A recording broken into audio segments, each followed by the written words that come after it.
तो ये वीडियो बहुत ज़्यादा इंपॉर्टेंट होने वाला है। सिर्फ एक वीडियो से आप एग्जाम में 10 मार्क्स एकदम स्कोर कर पाएंगे और 110% कर पाएंगे। टॉप 10 क्वेश्चंस इसमें मैंने इंक्लूड किया है जो कि फुटप्रिंट्स विदाउट फिट बुक से लिया गया है। ठीक है, तो चलिए बिना देर किए इस वीडियो को स्टार्ट करते हैं। फर्स्ट क्वेश्चन देखते हैं, how did mister Harriet cure tricky. Mister Harriet tricky को कैसे ठीक किया। सबसे पहले मिस्टर हैरियट जो है वो ट्रिकी को अपने हॉस्पिटल में एडमिट कर लेता है। ठीक है, उसके लिए बेड तैयार करता है और 2 दिनों तक अपने वो क्लोज ऑब्जर्वेशन में उसे रखता है और उसे 2 दिनों तक खाना भी नहीं देता है, सिर्फ पानी देता है उसे पीने के लिए। ठीक है, दूसरे दिन के अंत में ट्रिकी थोड़ा सा कुछ इंटरेस्ट दिखाने लगता है अपने सराउंडिंग्स में। ठीक है, और वो कुछ फूड भी सर्च करना स्टार्ट कर देता है खाने के लिए। ठीक है, उसके बाद उसको अगले दिन एक्स्ट्रा बॉल में खाना दिया जाता है ट्रिकी के लिए और किसी भी तरह का कोई भी मेडिसिन उसको ट्रीटमेंट नहीं किया जाता है। जेम्स हैरियट उसे ब्रांडी भी देते हैं जो मिसेस फम्प्रे के थ्रू ट्रिकी के लिए भेजा जाता है। ठीक है, एक्स्ट्रा एग मॉर्निंग में, वाइन आफ्टरनून में और ब्रांडी इवनिंग में। और ये सारी चीज़ें जो मिसेस फम्प्रे भेजती है ट्रिकी के लिए वो जेम्स हैरियट और उसके फ्रेंड्स भी इंजॉय करते हैं। और दूसरे कुत्ते के झुंड भी कहीं ना कहीं ट्रिकी को बहुत हेल्प करते हैं उसे बीमारी से रिकवर होने के लिए, ठीक होने के लिए। क्वेश्चन नंबर 2 देखते हैं, write down the character sketch of Anil. Anil का कैरेक्टर स्केच भी बहुत ज्यादा इंपॉर्टेंट है। ठीक है, देखते हैं इसका आंसर। अनिल बहुत ही ज्यादा दयालु और नेक इंसान होता है। ठीक है, वह स्टोरी राइटिंग और आर्टिकल लिख के अर्निंग करता है, पैसा कमाता है और अपना जीविका चलाता है। वो हमेशा दूसरों की हेल्प करता है और हमेशा दूसरों की हेल्प करने के लिए रेडी रहता है। जब वो हरी सिंह से मिलता है तो वो उसे फूड प्रोवाइड करता है, उसे रहने के लिए जगह देता है। वो उससे ये प्रॉमिस भी करता है कि वो उसे लिखना, पढ़ना और सिंपल कैलकुलेशन करना सिखाएगा। वो बहुत ही ज़्यादा ट्रस्टिंग पर्सन होता है जो लोगों की अच्छाई पर बिलीव करता है। यहाँ तक कि जब हरी सिंह उसका पैसा चुरा लेता है, ठीक है, तो अनिल उसे माफ कर देता है बिना गुस्सा हुए, क्योंकि बिलीव करता है ऑनेस्टी पे, ईमानदारी पे और हार्ड वर्क पे। अनिल बहुत काम नेचर का होता है और उसकी काइंडनेस जो है वो दूसरों को इंस्पायर करती है। उसका एक्शन कहीं ना कहीं वैल्यू ऑफ ट्रस्ट, फॉरगिवनेस और दूसरों की सहायता करने का सीख देती है। क्वेश्चन नंबर 3, ऑजबल का कैरेक्टर स्केच भी बहुत ज़्यादा इंपॉर्टेंट है। थोड़ा देखते हैं इसका कैरेक्टर स्केच। ऑजबल बहुत ही ज़्यादा स्मार्ट, इंटेलिजेंट सीक्रेट एजेंट था जो कि बहुत मोटा था। उसका बोलने का तरीका जो था वो अमेरिकन एक्सेंट था, क्योंकि वो अमेरिका से बिलोंग करता था, अमेरिका की बॉस्टन शहर से। ठीक है, वो 20 साल पहले आया था और वो फ्रेंच और जर्मन भी बोल सकता था। अब उसके पास एक बहुत ही इंपॉर्टेंट पेपर था जिसे मैक्स लेना चाहता था और उस पेपर के लिए बहुत सारे मेन और वुमेन ने अपना लाइफ दांव पे लगाया था। और वो एक स्टोरी बनाता है पुलिस का, ठीक है, जो कि बिल्कुल झूठ होता है ताकि वो मैक्स को फूल बना सके या फिर बेवकूफ़ बना सके। वो बालकनी होने का एक स्टोरी क्रिएट करता है जो कि ऐसा था नहीं। ठीक है, एक फॉल्स स्टोरी ऐसा क्रिएट करता है और ये स्टोरी इतना कन्विंसिंग था कि मैक्स उस पर बिलीव कर लेता है और बालकनी से छलांग लगा देता है। ठीक है, और यही दिखाता है कि ऑजबल कितना इंटेलिजेंट था और उसका सेंस ऑफ ह्यूमर कितना ग्रेट था। ठीक है, आगे देखते हैं। क्वेश्चन नंबर 4 देखते हैं, who was Horace Denby, what kind of a person was he. तो हॉरेस डेनबाई कौन था और वो किस तरह का पर्सन था। हॉरेस डेनबाई 50 साल का एक बैचलर था, मतलब अनमैरिड था, शादी नहीं किया था और वो बहुत ही अच्छा इंसान था। ठीक है, दूसरों की नज़रों में बहुत ही अच्छा था, बहुत ही रेस्पेक्टेड इंसान था। लेकिन एक सीक्रेट का बात ये था कि वो कंप्लीटली ऑनेस्ट नहीं था। तो करता क्या था फिर, उसे रेयर और एक्सपेंसिव बुक बहुत पसंद थी। ठीक है, और जिसके लिए वो चोरी करता था, लेकिन चोरी करते हुए कभी पकड़ा नहीं गया। और वो उन लोगों को चोरी करता था जो अमीर होते थे, जो रिच पीपल होते थे। ठीक है, और वो कभी भी किसी को नुकसान नहीं पहुंचाता था। चोरी करने के दौरान वो कभी भी किसी तरह का वेपन का इस्तेमाल नहीं करता था, किसी तरह का हथियार का इस्तेमाल नहीं करता था। यूजुअली वो तो बहुत हेल्दी था, लेकिन उसे हे फीवर था जो कि समर में उसे होता था।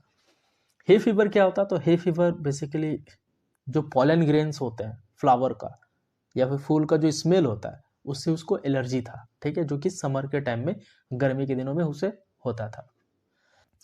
हर साल हॉरेस प्लान करता है रॉबरी का, बहुत ही अच्छे से प्लान करता है, स्टडी करता है हर एक चीज, और उसके बाद चोरी करता है, और चोरी इतना करता है ताकि वो 1 साल तक आराम से चला सके, और उन पैसों का यूज करके वो एजेंट के थ्रू अपना बुक मंगवाता था, और इस तरह से वो अपने पैशन को, एक बुक रीडिंग करने का पैशन को फॉलो करता है। क्वेश्चन नंबर 5 देखते हैं। The lady in red was more professional thief than Horace Denby, explain. तो जो रेड ड्रेस में होती है जो लेडी, ठीक है, वो ज्यादा प्रोफेशनल थीफ होती है हॉरेस डेनबाई के कंपैरिजन में, इसको एक्सप्लेन करना है। तो जो लेडी थी रेड ड्रेस में, बेसिकली इसका नाम को तो मेंशन नहीं किया गया स्टोरी में, वो बहुत ही ज़्यादा चालाक थी हॉरेस से ज़्यादा, ठीक है। सबसे पहले तो वो इंट्रोड्यूस करती है अपने आप को कि वो ऑनर्स की वाइफ है, पत्नी है ऑनर्स की, और वो आई है ज्वेल्स लेने, तिजोरी से ज्वेल्स लेने आई है। बट अनफॉर्चुनेटली क्या हुआ कि वो नंबर भूल गई है सेफ का, तिजोरी का वो नंबर भूल गई, और उसे आज रात पार्टी में भी जाना था। तो हॉरेस को कहती है कि तुम इसे खोल दो, मैं तुम्हें जाने दूंगी। हॉरेस खोल देता है सेफ को, ठीक है, बिना ग्लव्स के। अब बिना ग्लव्स के खोल देता है तो फिंगरप्रिंट्स का निशान जाहिर सी बात है चला जाता है, और सारा ज्वेल्स जो है वो डेनबाई उसे दे देता है, ठीक है, उस लेडी को दे देता है।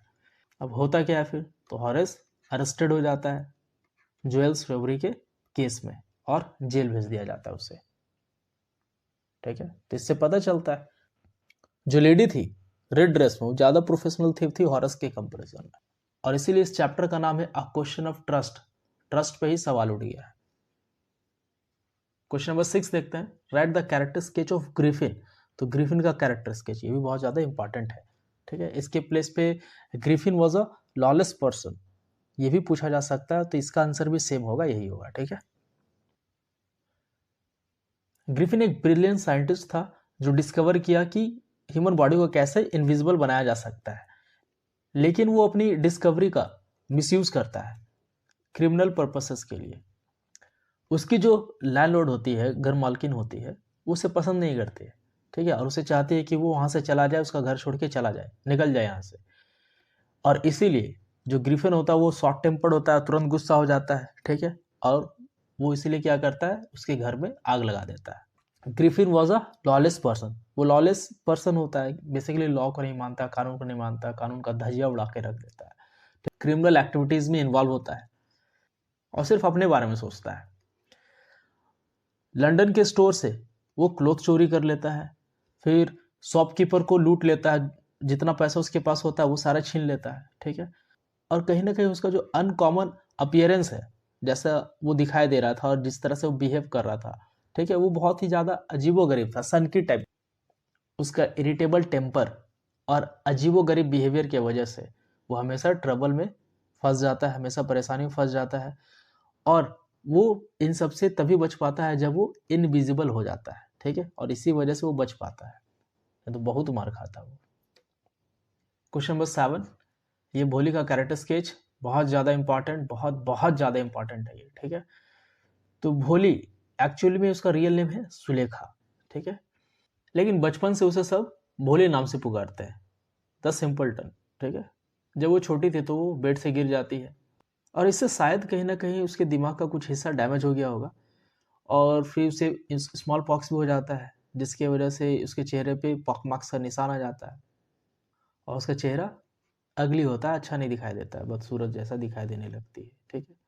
अब भोली स्टैमर भी करती है, हकलाती भी है, बहुत ज़्यादा वाइज नहीं थी, बुद्धिमान नहीं थी, ना तो ज़्यादा सुंदर थी, ठीक है, लेकिन हर एजुकेशन चेंज हर पर्सनालिटी, लेकिन उसका एजुकेशन उसकी पर्सनालिटी को बदल के रख देता है, ठीक है। अब वो जानते थे क्या अच्छा था और क्या बुरा। उसके जो पिताजी हैं रामलाल, ठीक है, वो बिशंबर के प्रपोजल को एक्सेप्ट कर लेते हैं, लेकिन वो डॉरी का डिमांड करता है, दहेज का डिमांड करता है 5,000 रुपया, ठीक है। मैरिज के दिन में भोली उसे शादी करने से मना कर देती है, और उसके एजुकेशन से उसे यह साहस मिलता है कि वो खुद के साथ खुद के लिए खड़े रह सकी, और उसकी एजुकेशन ने उसे आत्मनिर्भर और कहीं ना कहीं सशक्त बनाया था। क्वेश्चन नंबर 8 देखते हैं, what was the reason which cause a great suffering to Matilda.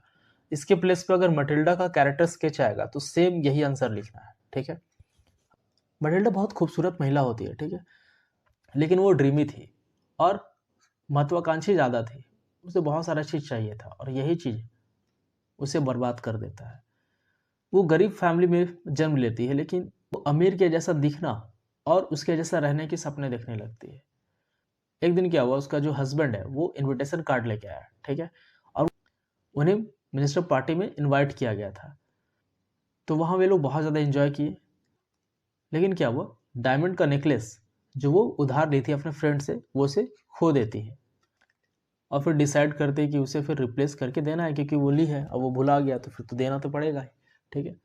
और उसमें वो बहुत ज़्यादा पैसा खर्च कर देती है और इतना ज़्यादा पैसा वो उधार ली थी कि उस पैसे को चुकाने में उसे 10 साल लग गए थे और ये 10 साल उसके लिए बहुत ज़्यादा पेनफुल थे और कहीं ना कहीं इससे उसका पूरा लाइफ खराब हो गया था, बर्बाद हो गया था और हर एक चीज़ बचाने के लिए उसे संघर्ष करना पड़ा। लेकिन बाद में उसे पता चलता है कि जो डायमंड नेकलेस है वो आर्टिफिशियल है, मतलब नकली है। नेक्स्ट क्वेश्चन देखते हैं, question number 9, describe how and why भोली रिफ्यूजेस टू मैरी बिशंबर। ये भी बहुत ज़्यादा इंपॉर्टेंट क्वेश्चन है, ठीक है। जब भोली पढ़ लिख लेती है, जब समझदार हो जाती है, तो उसके पिताजी डिसाइड करते हैं कि उसका अब शादी करा दिया जाए बिशंबर से, ठीक है, जो कि एक ग्रोसर होता है, उसका खुद का दुकान होता है। वो बहुत ज़्यादा अमीर है और उसका एक अच्छा शॉप है, एक बड़ा घर है, ठीक है, लेकिन लंगड़ा है, ज़्यादा उम्र का है, उसके बच्चे भी हैं पहली पत्नी से, ठीक है, और वो भी बड़े हो रहे हैं। भोली के फादर सोचते हैं कि कोई उससे शादी नहीं करेगा क्योंकि उसके चेहरे पर पॉक मार्क्स का निशान है। तो जब पुजारी भोली से कहता है कि बिशंबर को वरमाला पहनाओ, तो बिशंबर उसकी तरफ देखता है और फिर वो भोली से शादी करने से मना कर देता है क्योंकि उसके चेहरे पर पॉक मार्क्स होते हैं, ठीक है। और फिर वो 5,000 रुपया डॉरे डिमांड करता है, लेकिन भोली मना कर देती है बिशंबर से शादी करने के लिए और अपने पिताजी को बोलते हैं कि आप पैसा वापस ले लीजिए, जो 5,000 रुपये आप दे रहे हैं इसको वापस ले लीजिए। और वो कहते हैं कि वो स्कूल में पढ़ाएगी और अपने पेरेंट्स के साथ ही रहेगी। लास्ट क्वेश्चन देखते हैं, what made Hari Singh come back to Anil. तो क्या होता है जो हरी सिंह अनिल के पास वापस आ जाता है। हरी सिंह अनिल के पास इसीलिए वापस आया क्योंकि उसे अपने गलती का एहसास हुआ। शुरुआत में हरी ने अनिल के पैसे चुराए थे। हरी ने तो अनिल का पैसा चुरा लिया था, लेकिन अनिल उस पर बहुत ट्रस्ट करता था। वो उसे खाना दिया, उसे रहने का जगह दिया, वो ये भी कहा कि वो इसे लिखना और पढ़ना सिखाएगा। तो जब ये सब हरी को फील होता है तो कहीं ना कहीं ऐसा लगता है कि वो उसके ट्रस्ट को तोड़ रहा है। अनिल के ऑनेस्टी और काइंडनेस को देखते हुए कहीं ना कहीं वो अपने आप में शर्मिंदगी महसूस करने लगता है और उसे ये एहसास होता है कि वो कहीं ना कहीं गलत कर रहा है और अनिल का ट्रस्ट पैसे से ज़्यादा वैल्यूबल है।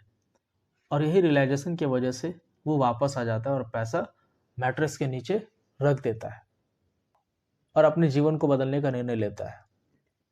और उसी वक्त से वो ये डिसाइड करता है कि वो आने वाला ज़िंदगी ईमानदारी से जिएगा। तो ये सारे क्वेश्चंस आप लोग बहुत अच्छे से कर लेना ताकि आपका एग्जाम में 10 मार्क्स एकदम फिक्स हो जाए, ठीक है। अगर आपको कोई डाउट हो, अगर कहीं पे कोई प्रॉब्लम आ रहा है ग्रामर में या कहीं किसी टॉपिक पे, तो आप लोग कमेंट जरूर करना ताकि मैं उस पर वीडियो बनाऊँ, ठीक है।